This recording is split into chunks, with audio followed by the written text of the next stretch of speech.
제가 쭉 얘기를 들어보니까 손효숙 대표에 대해서는 누군지 정확하게 파악이 안 된 거죠? 교육부 차원에서는요. 네, 뭐 저희가 직접적으로 정책 자문위원으로서 활동한 것 이외에 네. 직접 내용이 없어서 아직까지는 정확하게 파악을 안 하고 있고, 만약에 지금 저희가 사실관계를 조사하고 있는 중입니다. 서울교대를 중심으로 한 협력기관으로 참여했을 때 참여하는 과정에서 아까 위원장님께서 지적하셨던 그러한 적정하지 않은 서류를 제출했던 사항들, 이런 것들을 통해서 확인이 되면 그 부분들을 추가 조사를 계획을 하고 있습니다. 우리 차관님은 이렇게 왜 손효숙 대표가 언론도 그렇고 이 오늘 교육위원회에서 손효숙 대표에 대한 얘기를 왜 이렇게 많이 거론한다고 보세요?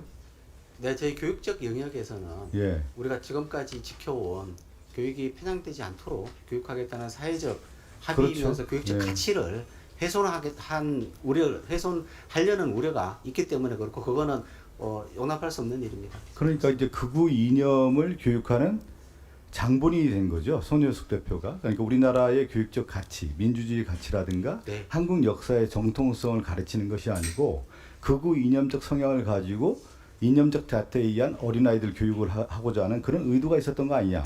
그 중심 인물이 손효숙 대표다. 이렇게 좀 보고 있는 거 아니겠습니까? 손효숙 대표가 정치적 영향력은 대단했던 거 아니에요? 왜 그러냐면 우리가 보면 이력을 보면 교육정책자문위원으로 들어가기에는 어려운 이력을 좀 갖고 있는 것 같고, 교육 전문가도 아니고, 또 행사하는 것들 보면 서울시도 대대적으로 지원을 했던 것 같고, 또 전인 국민의힘 대통령 후보였던 김문수 후보와의 관련성도 상당히 좀 드러나고 있는 것 같고요. 지금 보면은 정치적 인맥도 상당한 것 같습니다. 그것은 왜 영향이 커졌을까요? 그건 바로 극우 이념을 통한 자신들의 진영을 확보할 수 있는 터전을 만들었기 때문에 손효숙 대표가 정치적 영향력을 가질 수 있었던 것이죠. 그런데 저는 오늘 교육위원회에서 리박스쿨과 관련된 현안질을 했을 경우에는 저는 차관님이 이미 알고 있어야 되는 거죠. 손효숙 대표가 어떤 사람이고 어떤 관계고 어떻게 됐는지에 대해서 오히려 저희들에게 브리핑을 해주는 것이 마땅하다. 그리고 오늘 진선미 의원도 그 얘기를 했잖아요. 아니, 손효숙 대표가 관련된 늘봄학교에 강사 자격증을 하는데 그 딸입니까? 딸이 그 대표로 있었다는 거 아니야. 한국늘봄연합회 했다라고 하는 것은 자신들만의 리그전을 펼치고 있었던 거고, 그것은 누가 보호를 해줬냐? 정치적 뒷배가 있었던 것이죠. 그 정치적 뒷배가 있는 건데 그 뒷배가 왜 작용을 했을까? 그것은 리박스쿨이 우리가 이름도 참 생소한데 여론 댓글 조작을 하는 전위부대 역할을 했기 때문에 그런 거예요. 자선군이라고 하는. 자유손가락 군대 들어보셨어요? 우리 네, 차관님? 나는 들어봤습니다. 저는 이 자유손가락 군대라고 하는 표현을 보고 이게 어떤 의미인가 봤더니, 저 차관님도 역사에 대해서 관심 많고 우리나라 교육에 대해서 관심 많을 텐데, 이게 전체적으로 보면 이 전체주의 교육에 관련된 사람들의 생각과 비슷해요. 이 전체주의라는 게 뭐냐면 갈라치기 이데올로기가 존재하죠. 항상 그래서 이데올로기를 강조합니다. 전체주의라고 하는 것은. 그리고 또 하나가 뭐냐면 이 이데올로기를 강화하기 위한 국가 동원 체제를 형성해요. 그래서 나치즘 같은 경우는 이 인종주의라고 하는 이데올로기 강요하고 거기에서 국가 동원 체제라고 하는 돌격대를 만드는 거 아닙니까? 나치즘 돌격대. 네. 그리고 또 하나가 뭐냐면 전체주의는 비밀 경찰을 항상 유지를 합니다. 그리고 또 하나가 이것이 건전한 사고를 방해하기 위해서 언론을 통제하는 것들이죠.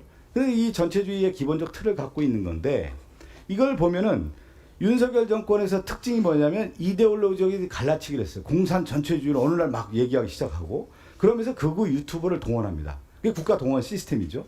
그러면서 뭐냐면 사실은 국가 권력을 통치하는 데 있어서 검찰을 도구화했던 거고, 언론을 통제하는 이러한 시스템의 전체주의 사고를 갖고 있었던 것이 윤석열 정권의 특징이었어요.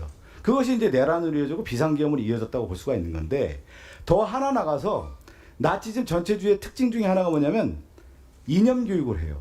그래서 나치의 히틀러는 뭐냐면 10대 아이들에 대한 유겐트라고 해서 인종주의를 주입하는 교육을 한다든가, 독재화를 우상화한다든가, 그리고 갈라치기를 하고, 이것들을 어렸을 때부터 교육을 하는 거예요. 그러면서 사상 교육을 하는 것이 기본적 특징이에요. 그래서 원래 독재 국가들의 큰 특징들은 바로 이념 교육과 극우 교육을 하고 하는 그런 터전을 만들어냅니다. 근데 이것이 틈새 시장이 있었던 것이 바로 손효숙 대표인 것이죠. 그러니까 뭐냐면 한국 사회의 가장 큰 문제가 뭐냐면 갈라치기였는데 이 갈라치기에 있어서의 전선을 어디서 형성을 하느냐. 그게 바로 극우 유튜버고 댓글 부대예요. 그 댓글 부대라고 하는 것이 어느 날 등장한 겁니다, 이게. 근데 그 댓글 부대에 그 터전이 바로 리박스쿨이었고 인사동에 있는 하나라요관 802호에 이념적 교육을 하고 그 사람들을 교육을 하는데 그 교육을 어디까지 가게 되느냐. 바로 학교까지 가게 된 거예요. 아까 뭐 교육 현장에 몇 명이 됐다 안 됐다 이게 중요한 게 아니라 이걸 시도를 한 겁니다. 우리 차관님 손효숙이라는 사람이 근데 이 손효숙이라는 사람이 누구랑 더 연결되어 있느냐? 정치권과 연관되어 있고 극우 단체들하고 다 연관되어 있던 거예요. 이건 굉장히 위험한 시도인 겁니다. 그러니까 우리가 한국 사회의 민주화와 더불어서 세계 10대 강국을 이뤘었던 가장 근본적인 이유는 사상적 자유화예요.